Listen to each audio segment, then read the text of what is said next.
I'm looking back and I am wondering, when did I actually move into the next phase of my life? Like, nobody tells you when it happens. Like, there isn't a letter, there isn't a ceremony, and there's nobody turning up at the door like a government official saying, "Congratulations, you have now entered the next phase of your life."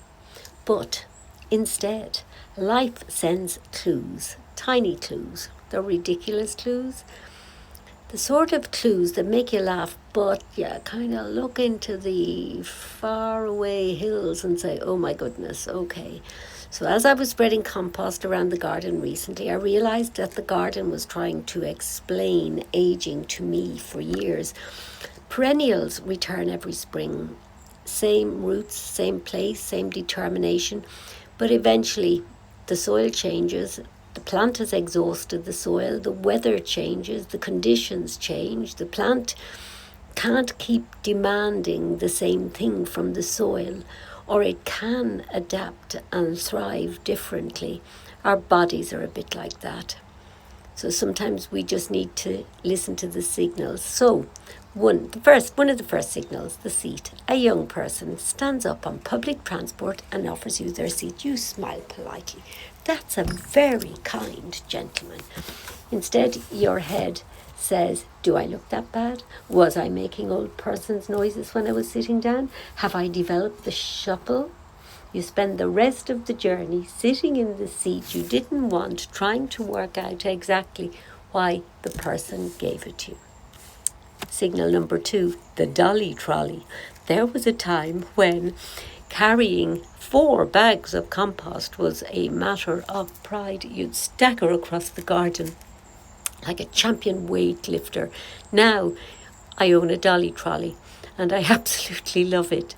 So I wheel the compost, I wheel the groceries, I wheel anything that's not nailed down. In fact, I've started recommending it to people. Yeah, I've recommended it on Facebook to my gardening friends. So aging doesn't really happen overnight. Signal number 3, the Green Man Challenge. Remember when a pedestrian crossing was simply a pedestrian crossing? Well, not anymore. Now it's not like an athletic event.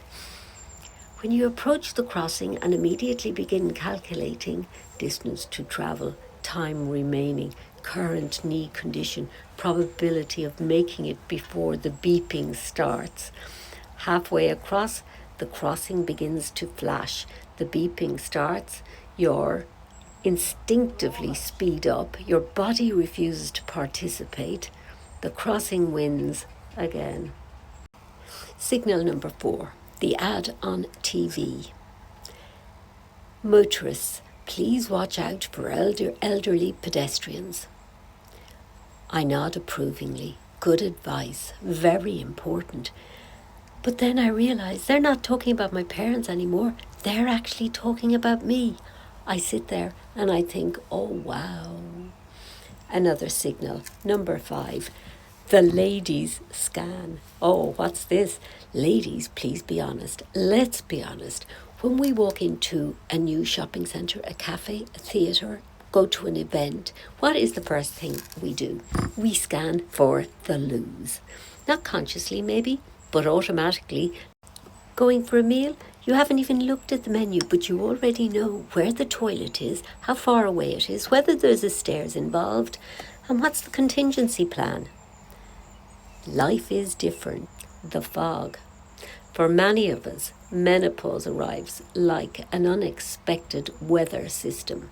1 minute you're confident, organised, and running the world. The next, you're standing in the kitchen wondering, what were you going to do?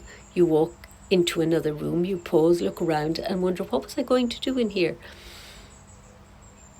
The strange thing is that you're not all that worried. You're annoyed because you know life's answer is somewhere in your head, but you're just refusing to see it. Are these retirement signals? Are they something else? Are we just ignoring these life signals that tell us, Do you know, it is time to change what you're doing and how you go about things. Like the soil changing for the annual, the perennial that's no longer coming up. Biggest change isn't actually physical. It's the fact that you start asking yourself the question, can I actually do this? Can I actually do it? And that's when everything starts to change. Meetings, committees, obligations, diaries. Things that once felt important suddenly look suspiciously optional. So, final thought, I don't think retirement begins when you actually leave work. I think it begins the first time you realise you're no longer trying to become who you were or stay being who you were. You're becoming who you want to be in your next season. A new season is simply arriving. And in life occasionally reminds us that things like the dolly trolley, the ad on TV, it's okay. It's okay. So I'm trying to embrace it with a sense of humour, and I think the reflection question really is about when is and was that moment when you realised, yeah, it's okay. Retirement is okay. Let's face it.